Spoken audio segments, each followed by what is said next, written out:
Okay. Alright guys, so my name is Adrian Velasquez, obviously, you guys would know that. And I am doing my final presentation on aerospace engineering. So we're gonna start off with an icebreaker, and the icebreaker is 2 truths and a lie. So here are 3 statements, and I want you guys to determine which one is a lie. Number 1 is lift and thrust are not the same thing. Number 2 is aerospace engineers only work for companies like NASA, SpaceX, and Boeing. And number 3 is aerospace engineering is the broad form of engineering that branches off into astronautical and aeronautical engineering. So this is a crowd participation type thing. Number 3. Number 3 is the lie? 2. 2? 2.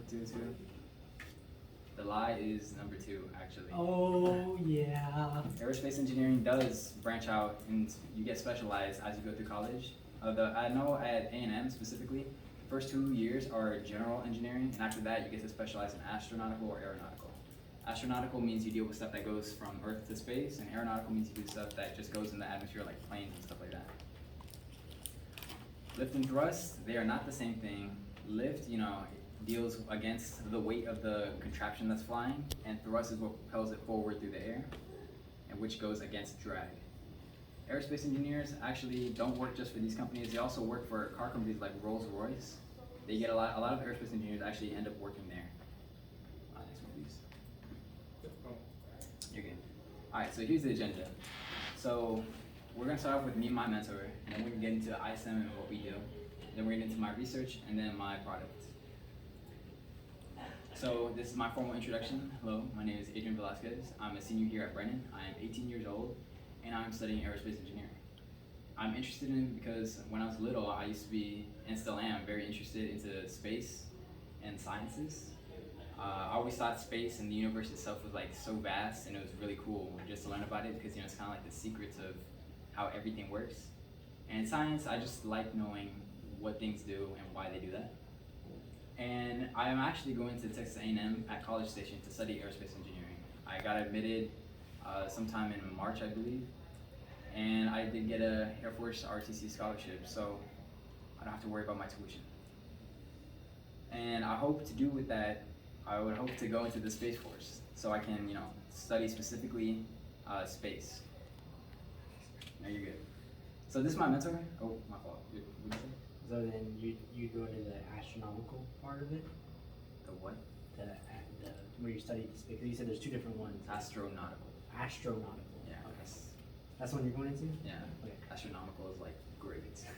You're astronomical. Okay. Anyway, so this is my mentor.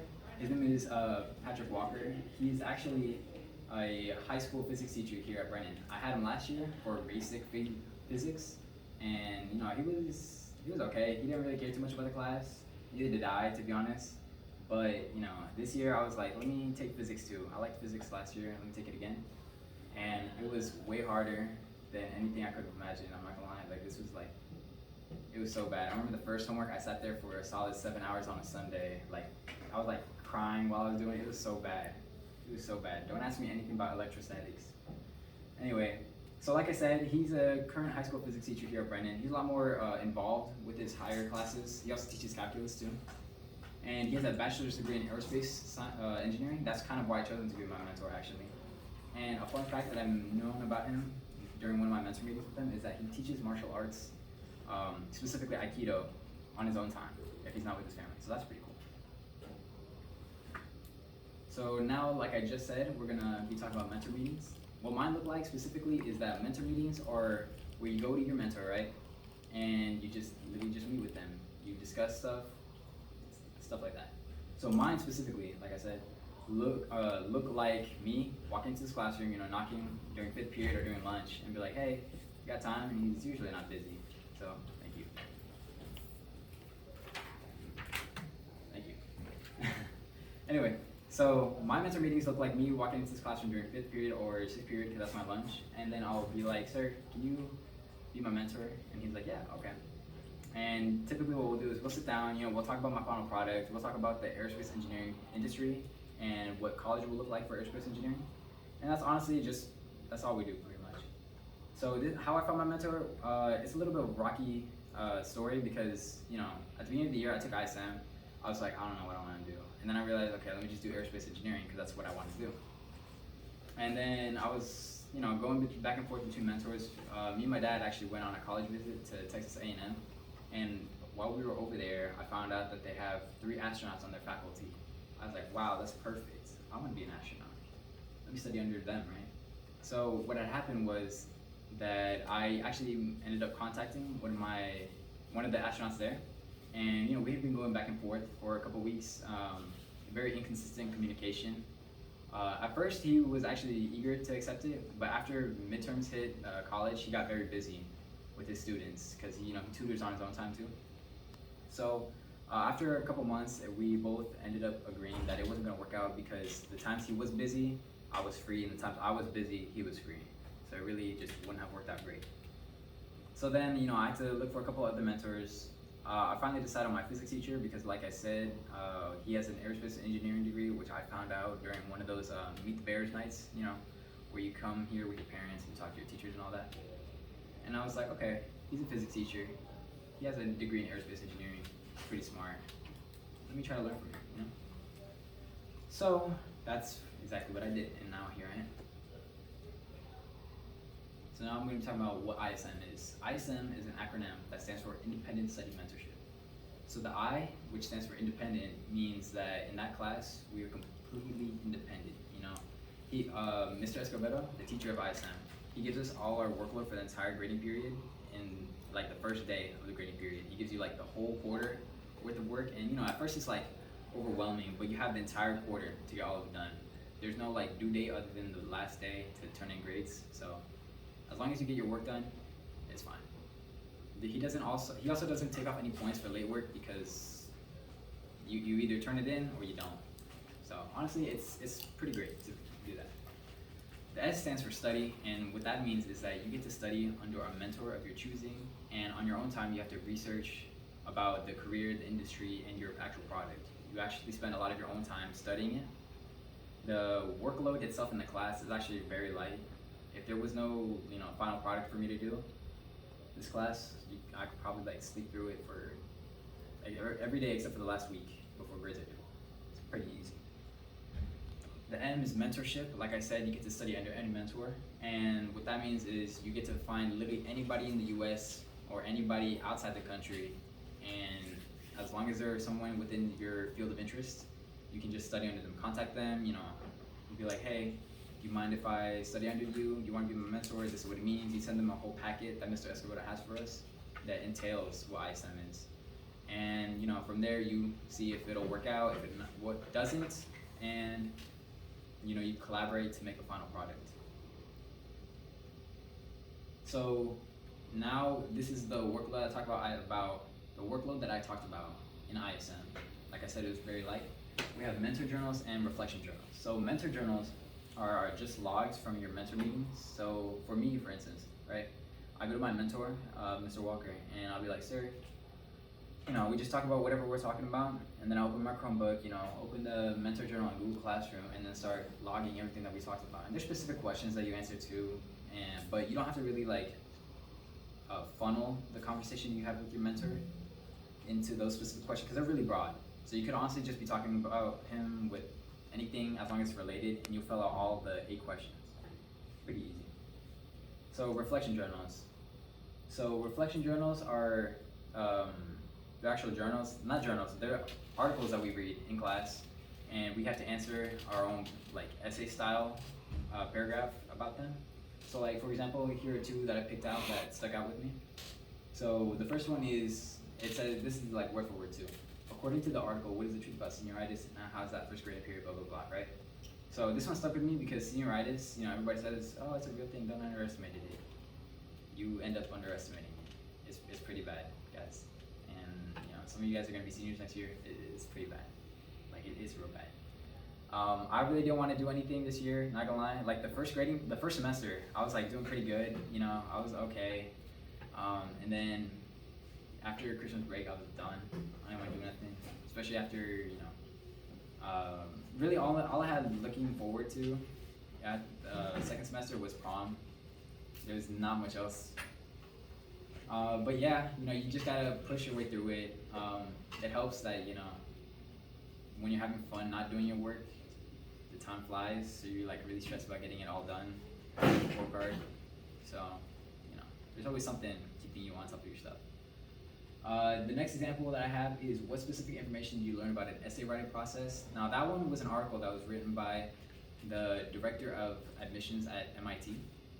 It was talking about how you can improve your essay.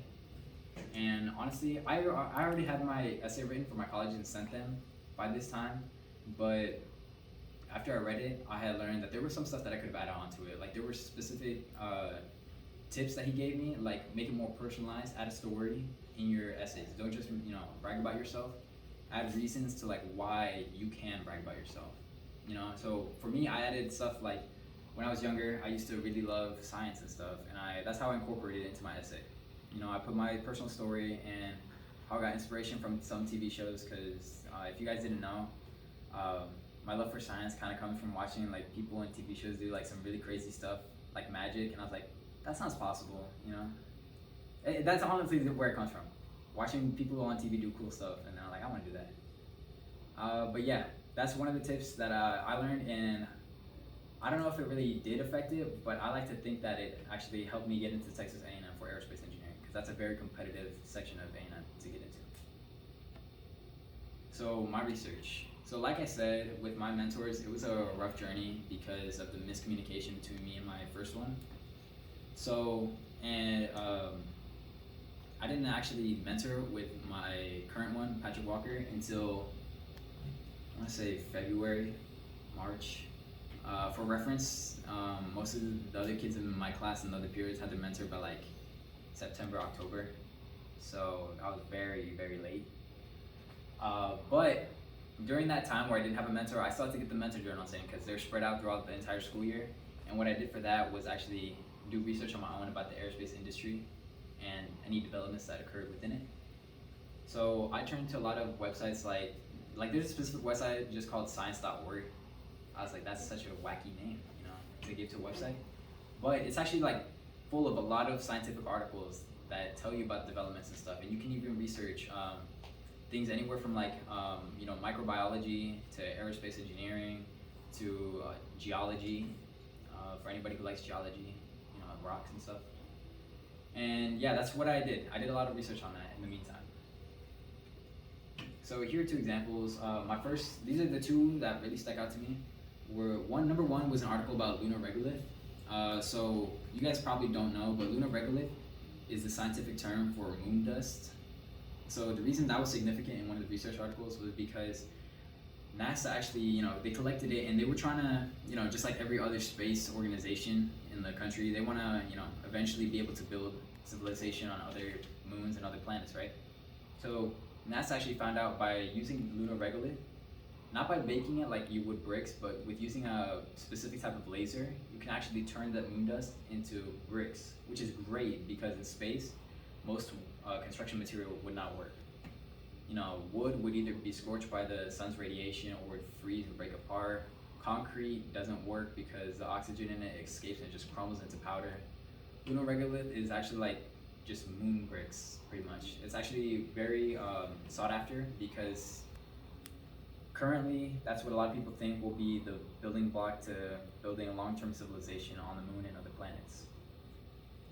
The next research article that I did was OSIRIS-REx. Now that was a NASA mission that was actually launched not too long ago. It was a spacecraft that's supposed to excavate this one asteroid called Bennu, like 1,100,000 something. So the purpose of that, was to excavate material from the asteroid. Asteroid mining, it's supposed to be the future of aerospace engineering, but we're not at that point where it's cheap enough to, pay off the costs. But this one was very significant because within that asteroid, it actually has materials that's contained before our solar system even began. So the mission was a huge success. The storage compartment within the device was like 60 grams. They ended up getting over 240 material like gas and dust and all that from the asteroid. So that was really cool. They got a bunch, like over 4 times the amount that they set out to get. And it's actually on its way right now. I think there's about 18 months before it lands back here, and scientists will start to study it again. So it was, kind of revolutionary because now we'll be able to know what our solar system was like before it even happened. we just empty what started it, stuff like that. So now we're gonna get into the lesson. So my lesson time, go to the next one, is gonna be rocket building. So I have some materials here for you guys, and you guys are just gonna build the body of a rocket. It's something too crazy, and you guys are gonna have to pair up. How many are you? Are there 1, 2, 3, 4, 5, 6, 7? About 6 of you are gonna participate. So groups of 3, okay? Groups of 3. You guys are gonna build a rocket. It's actually really, really easy, and it's honestly the boring part of the rocket. It's pretty easy. So you guys are gonna have to get these 2 tubes, right? You're gonna have to get the nose cones that I have for you guys, and then you're gonna glue on some fins, and that's pretty much it. Like that's really it. So you guys can group up however you want. It doesn't really matter. I'll give you all the parts you need. So now you got the look of the rocket. All you really need now is to go online and buy the engine and an electric igniter. And from there you'll be able to hook that gators and just launch in the air. But make sure you secure it so it doesn't blow up in your finger like a firework. Yeah. Alright, guys, so here's the template. You might want to come over here so you can do it. So here's the template of the types of fins you guys want to cut out. This is balsa wood. It's very thin. It's kind of like paper. If you guys want to, well, you guys are going to have to touch it anyway. But yeah, you guys are going to have to end up cutting it out and whatever fin shape you want. Yeah. You can literally cut it with scissors. That's how thin this is. You can use tape to attach the fins, or you can use. Yes, I Exactly.